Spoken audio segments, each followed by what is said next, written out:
Daily, weekly और monthly राशिफल के साथ साथ ज्योतिष, वास्तु, मंत्र आदि से जुड़ी वीडियोस रेगुलरली पाने के लिए चैनल को अभी सब्सक्राइब कीजिए और बेल नोटिफिकेशन पे भी क्लिक कीजिए ताकि नई वीडियो की नोटिफिकेशन आपको समय पर मिल जाए।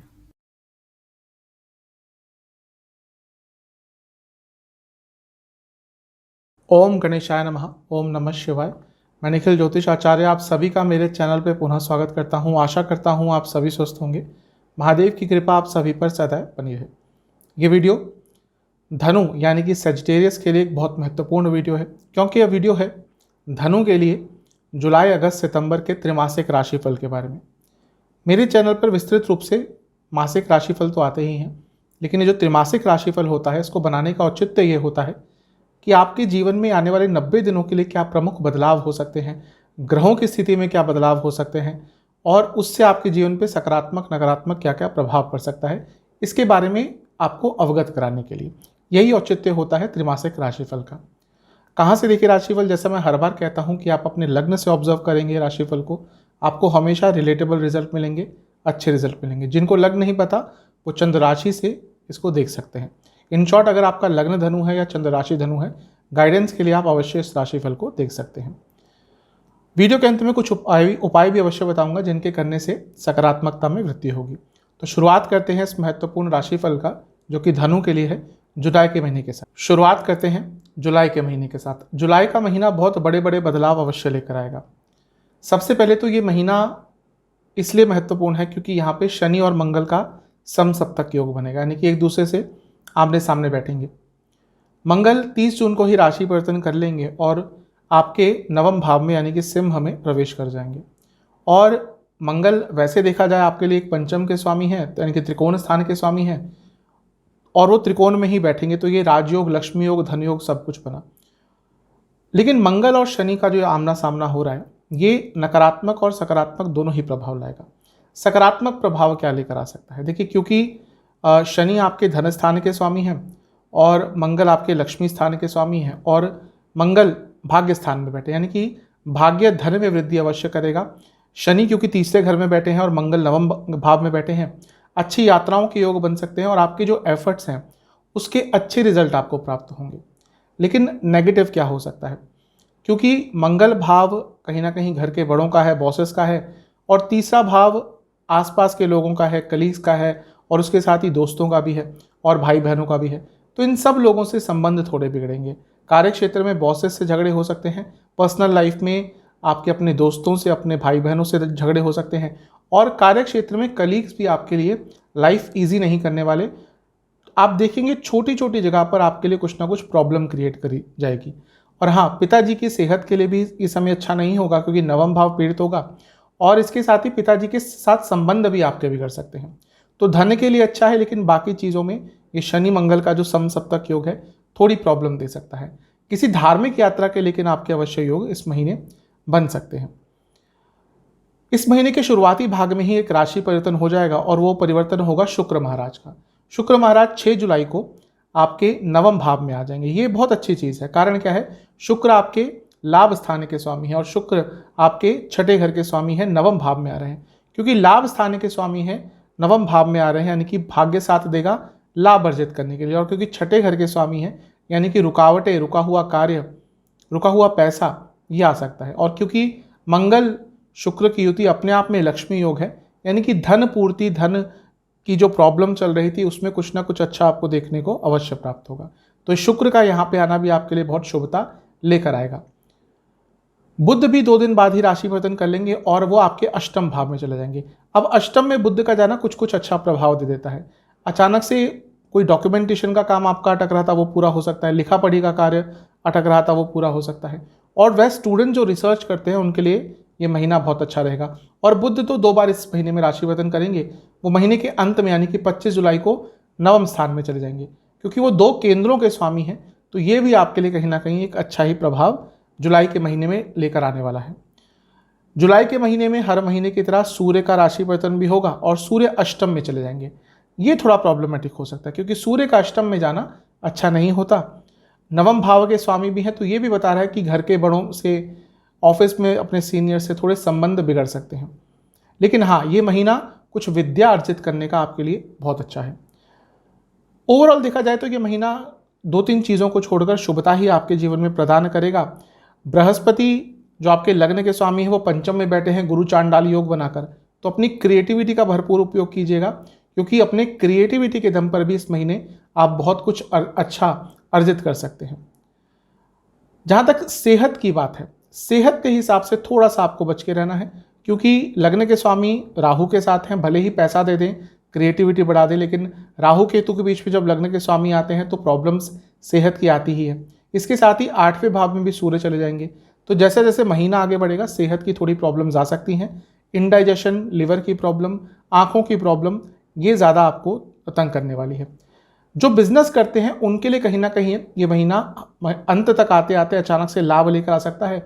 और स्टूडेंट्स, क्योंकि पंचम भाव के स्वामी मंगल हैं और पूरे महीने अच्छी स्थिति में रहेंगे, तो ये महीना स्टूडेंट्स के लिए खास लाभकारी होता हुआ दिख रहा है। मैरिड लाइफ में देखिए प्रॉब्लम्स चल रही होंगी, ऑलरेडी स्टार्ट हो गई होंगी, क्योंकि सूर्य सप्तम में जून में ही आ गए थे, तो जुलाई में थोड़ा सा वो जो मैरिड लाइफ में प्रॉब्लम्स आ रही थी वो और बढ़ सकती हैं, क्योंकि अष्टम भाव भी यहाँ पे थोड़ा बहुत पीड़ित रहेगा। जहाँ तक रिलेशनशिप की बात है, यहाँ पे बस यही कहूँगा कि थोड़ा सा बदलाव अपने रिलेशनशिप में लाइएगा। अगर चीज़ें बोरिंग हो रही हैं तो थोड़ा उसको पॉजिटिविटी की तरफ या थोड़ी क्रिएटिविटी की तरफ लेकर अवश्य जाएगा। अदरवाइज स्टैग्नेशन के कारण रिलेशनशिप में डिस्ट्रैक्शंस भी आ सकते हैं। जुलाई के अंत में एक बहुत बड़ा बदलाव होने वाला है। जुलाई के अंत में क्या होगा कि शुक्र महाराज वक्री हो जाएंगे। शुक्र जो नवम भाव में आ गए वो वक्री होना शुरू कर देंगे, यानी कि उल्टा चलना शुरू कर देंगे। अब शुक्र क्योंकि रिलेशनशिप के कारक है, मैरिड लाइफ के कारक है, आपके लिए लाभ स्थान के स्वामी हैं और छठे घर के स्वामी हैं, तो अच्छा और बुरा दोनों प्रभाव मिलेगा। अच्छा क्या हो सकता है, क्योंकि लाभ स्थान के स्वामी भाग्य स्थान में बैठे हैं, रुका हुआ पैसा आ सकता है। कोई लोन आप ढूंढ रहे थे आपको प्राप्त हो सकता है। आपका पैसा किसी ने लिया था, वो वापस नहीं दे रहा था, वहाँ से आपको कुछ ना कुछ अच्छा प्राप्त हो सकता है। लेकिन इसका भी प्रभाव रिलेशनशिप और मैरिड लाइफ पर थोड़ा नकारात्मक पड़ सकता है, क्योंकि शुक्र रोमांस के कारक हैं, पैशन के कारक हैं। तो महीने के अंत में आते आते जैसे ही शुक्र वक्री होंगे, इन सब चीज़ों पर भी थोड़ा नकारात्मक प्रभाव पड़ सकता है। तो आपको अपनी रिलेशनशिप और मैरिड लाइफ में महीने के अंतिम भाग में बहुत धैर्य के साथ काम अवश्य लेना है। चलते हैं अगस्त के महीने की तरफ। अगस्त का महीना बहुत बड़े बदलाव लेके आने वाला है। थोड़ा उतार चढ़ाव भला रहेगा महीना सभी के लिए, क्योंकि इस महीने में काफ़ी चीज़ें बदल रही हैं। वक्री ग्रहों का प्रभाव बहुत रहेगा, और सबसे बड़ी चीज़ है कि शुक्र, वीनस, वो इस महीने पतित हो जाएंगे। पतित अर्थात गिर जाएंगे पिछली राशि में। कभी कभी क्या होता है, ग्रह जब वक्री होता है और वो इनिशियल डिग्रीज में ही होता है, तो पीछे जाते जाते वो पिछली राशि में गिर जाता है। वैसा ही शुक्र के साथ होगा। शुक्र 7 अगस्त को सिंह से वापस कर्क में गिर जाएंगे। शुक्र क्योंकि एक नैसर्गिक शुभ ग्रह है और उसके साथ ही कई अच्छी चीज़ों के कारक हैं, भोग के कारक हैं, मैरिड लाइफ के कारक हैं, पैशन के कारक हैं, रोमांस के कारक हैं। जब वो पतित होंगे और फिर उसके बाद भी अष्टम भाव में गिर जाएंगे, गिर भी कहाँ रहे हैं, अष्टम भाव में ही, तो कहीं से भी कुछ सेविंग ग्रेस नहीं आ रहा। तो ये जो महीना है स्पेशली रिलेशनशिप के लिए, मैरिड लाइफ के लिए बहुत टेस्टिंग होगा। ये महीना वो है जब अगर अंतरदशा दशा भी अच्छी नहीं चल रही तो बहुत सारी प्रॉब्लम्स रिलेशनशिप और मैरिड लाइफ में आ सकती है। ब्रेकअप तक भी बात पहुंच सकती है। मैरिड लाइफ में अगर ऑलरेडी झगड़े चल रहे थे तो यहाँ पे और भी दिक्कत परेशानी बढ़ सकती है, और आपके जो लाइफ पार्टनर हैं उनकी तबीयत भी थोड़ी इस महीने बिगड़ सकती है। तो इस महीने आपको अपनी लव लाइफ, मैरिड लाइफ, इन पर सबसे ज़्यादा कार्य करना होगा। लेकिन इसका कुछ अच्छा प्रभाव भी होता है। हर ग्रह अच्छा बुरा प्रभाव साथ में लेकर आता है।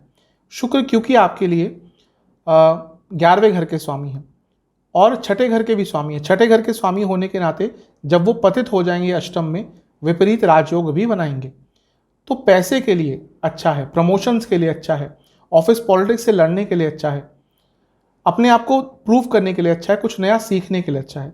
तो पर्सनल लाइफ में जहाँ शुक्र पतित होकर नेगेटिव प्रभाव दे रहे हैं, वहीं बाकी जीवन में, भौतिक जीवन में आपको कुछ अच्छा प्रभाव भी दे सकते हैं। तो दोनों को आपको थोड़ा बैलेंस करके चलना है। सूर्य महाराज हर महीने की तरह राशि परिवर्तन करेंगे और वो आपके नवम भाव में आ जाएंगे, यानी कि अपनी ही राशि सिंह में। तो ये तो बहुत अच्छा होगा। वो जो शुक्र के पतित होने के कारण कुछ दिन एक अनिश्चितता आएगी, उसको सूर्य महाराज कम कर देंगे, क्योंकि नवम भाव के स्वामी नवम में जा रहे हैं, यानी कि भाग्य स्थान के स्वामी भाग्य स्थान में जा रहे हैं, तो भाग्य स्थान आपका क्या हो जाएगा, बहुत स्ट्रांग हो जाएगा। और कुछ ही दिन बाद सूर्य महाराज के राशि परिवर्तन के बाद, सूर्य महाराज का राशि परिवर्तन 16-17 अगस्त के पास होगा, और उसके 2 दिन बाद ही 18 अगस्त को मंगल भी अपना राशि परिवर्तन कर लेंगे और वो आपके 10वें स्थान में आके बैठ जाएंगे। मंगल 10वें स्थान में दिग्बली होते हैं, इसलिए मंगल का 10वें घर में आना आपके लिए बहुत अच्छा प्रभाव देगा। कार्य क्षेत्र में स्पेशली अथॉरिटी रहेगी और जीवन में भी अथॉरिटी रहेगी, क्योंकि मंगल लग्न को भी देखेंगे। लेकिन ध्यान क्या रखना है, मंगल क्योंकि लग्न को देख रहे हैं और लग्न आपका अग्नि तत्व का है, यानी कि धनु अग्नि तत्व की राशि है तो वो राशि जब आपके लग्न में पड़ रही है और मंगल का प्रभाव भी लग्न पर होगा, तो गुस्सा, एग्रेशन अलग ही लेवल पर आपका रहेगा। तो इस महीने के मध्य भाग के बाद आपको अपने एग्रेशन पर कंट्रोल करना है, क्योंकि उसका प्रभाव पर्सनल लाइफ में ज़्यादा बुरा हो सकता है। बुध भी वक्री हो जाएंगे, तभी मैंने शुरू में कहा था ये महीना उतार चढ़ाव वाला होगा, क्योंकि देखिए कितने सारे ग्रह वक्री हैं। शनि वक्री ऑलरेडी थे, जून में हो गए थे।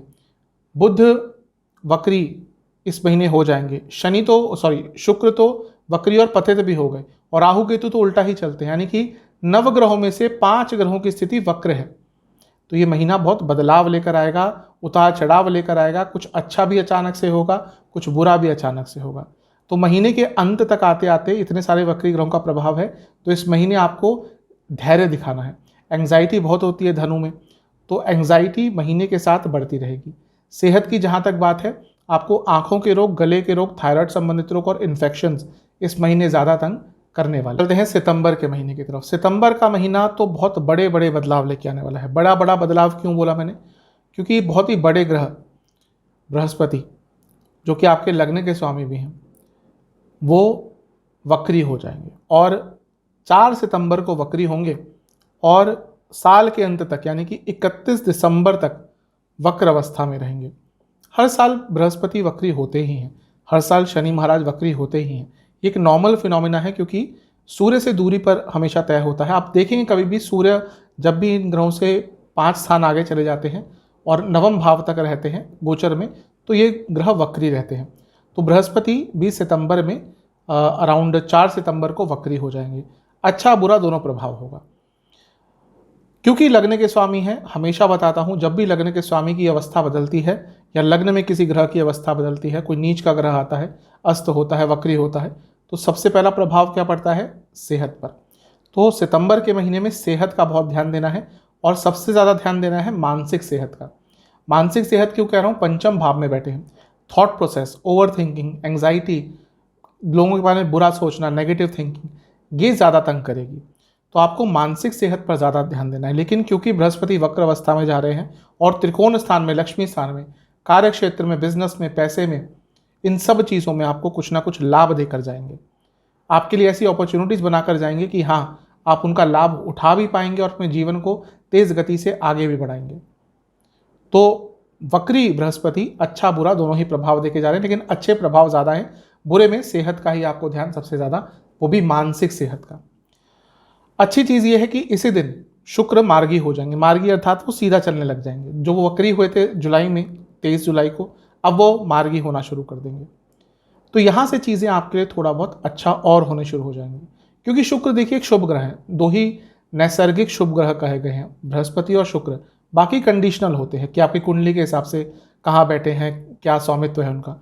लेकिन ये जो 2 ग्रह, इसमें से स्पेशली शुक्र, क्योंकि शुक्र अति सौम्य है, सौम्य अति सौम्य है, तो वो जब वक्री पतित हो जाते हैं तो व्यक्ति थोड़ा परेशान हो जाता है। लेकिन अब वो 4 को मार्गी हो जाएंगे तो जीवन में शुभता का संचार दोबारा होगा। मैरिड लाइफ, लव लाइफ में जो प्रॉब्लम्स आ रही थी दूर होंगी, जो ऑफिस पॉलिटिक्स आपको तंग कर रहा था वो दूर होगा, कुछ पैसों की अड़चनें आ रही थी वो दूर होंगी, और इसके साथ ही मैरिड लाइफ में जो फिजिकल कंपैटिबिलिटी की प्रॉब्लम्स आना शुरू हो गई होंगी वो भी यहाँ पे कम होना शुरू हो जाएंगी। तो ये एक अच्छी चीज़ है। बुध भी जो वक्री चल रहे थे वो भी इस महीने के मध्य भाग के आसपास यानी कि 16 तारीख के आसपास मार्गी हो जाएंगे। तो ये एक और अच्छी चीज़ है आपके लिए। यानी कि वो जो अगस्त का महीना जो आपके लिए एक उतार चढ़ाव लेकर आएगा, वो सितंबर में उतार चढ़ाव बहुत हद तक कम हो जाएगा। सूर्य हर महीने की तरह इस महीने भी राशि परिवर्तन करेंगे और वह अपने शत्रु की राशि में भले ही जाएंगे, यानी कि कन्या राशि में, लेकिन एक बहुत ही अच्छे स्थान में अपने ले जाएंगे, यानी कि 10वें स्थान में। और 10वें स्थान में सूर्य दिग्बली होते हैं, तो वह भी आपके लिए एक बहुत अच्छा प्रभाव लेकर आएगा। यानी कि कार्य क्षेत्र में अपने आप को प्रूव करने का अवसर प्राप्त होगा। कार्य क्षेत्र में अपने आप को आपको अपने क्वालिफिकेशंस को, अपने स्किल्स को दिखाने का अवसर प्राप्त होगा। और ये भी नहीं बोलना चाहिए कि यहाँ पे सूर्य मंगल की युति होगी। मंगल 10वें घर में क्या होते हैं? मंगल 10वें घर में होते हैं दिग्बली। सूर्य क्या होते हैं 10वें घर में? दिग्बली। दो दिग्बली ग्रह आपके लिए 10वें स्थान में होंगे, यानी कि आपके लिए जीवन में बहुत अच्छा प्रभाव आना शुरू हो जाएगा। कार्य क्षेत्र में अच्छी अपॉर्चुनिटीज आनी शुरू हो जाएंगी। कार्य क्षेत्र में आप डोमिनेट कर पाएंगे। कार्य क्षेत्र में जो लोग आपको तंग कर रहे थे, वो अब तंग तो दूर की बात, बल्कि आपसे थोड़ा सा डरने लग जाएंगे। तो जो सितंबर का महीना है, कार्य क्षेत्र के हिसाब से आपके लिए बहुत अच्छे अच्छे रिजल्ट लेकर आने वाला है।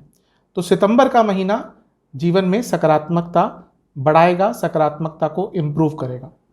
सेहत की जहाँ तक बात है, इस महीने चेस्ट की प्रॉब्लम, लिवर की प्रॉब्लम, थायराइड संबंधित प्रॉब्लम, हार्मोनल डिसऑर्डर और फूड इन्फेक्शन ज़्यादा तंग करने वाले हैं।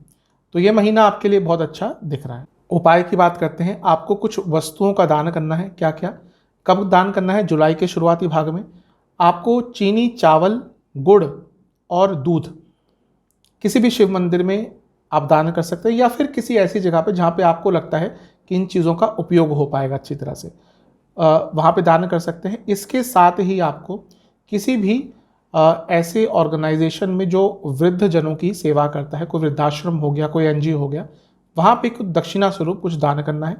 क्या कितना दान करना है वो आपके ऊपर है, आपकी क्षमता के ऊपर है, आपकी इच्छा के ऊपर है। सच्चे भाव से महादेव को याद करते हुए, महादेव का स्मरण करते हुए ये उपाय कीजिए। आपके लिए ईश्वर की कृपा से आने वाले जो 3 महीने हैं अच्छे ही जाएंगे। आशा करता हूँ ये वीडियो आपके काम आएगा। चैनल पे अगर आप नए हैं, सब्सक्राइब कर लीजिए और वीडियो को लाइक कर लीजिए। मिलता हूँ अगली वीडियो में, तब तक के लिए ओम नमः।